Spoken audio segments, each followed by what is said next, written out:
The first step, put water in the pan. Next, put the milk into the pan. Then, add sugar to the pan. Then, stir well and wait a few minutes for it to boil.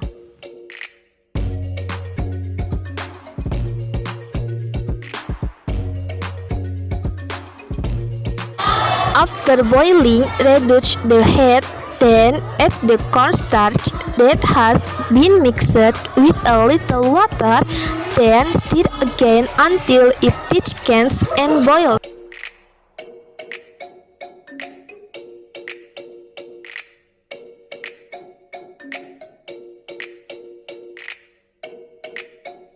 After thickening, add ice cream into the basin. Let stand a few minutes to cool. Then pour into a thin basin and then put it in the freezer for 5 hours. 5 hours later. After 5 hours, take ice cream from the freezer. Then chop ice cream from a thin basin using a spoon.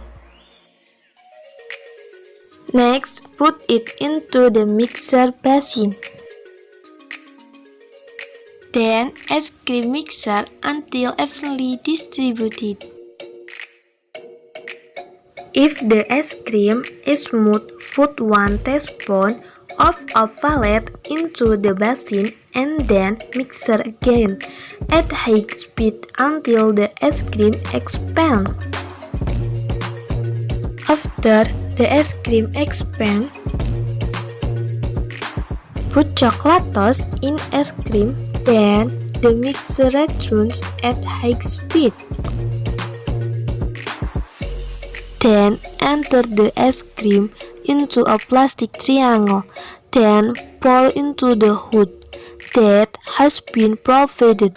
After inserting the lid of the hood tightly.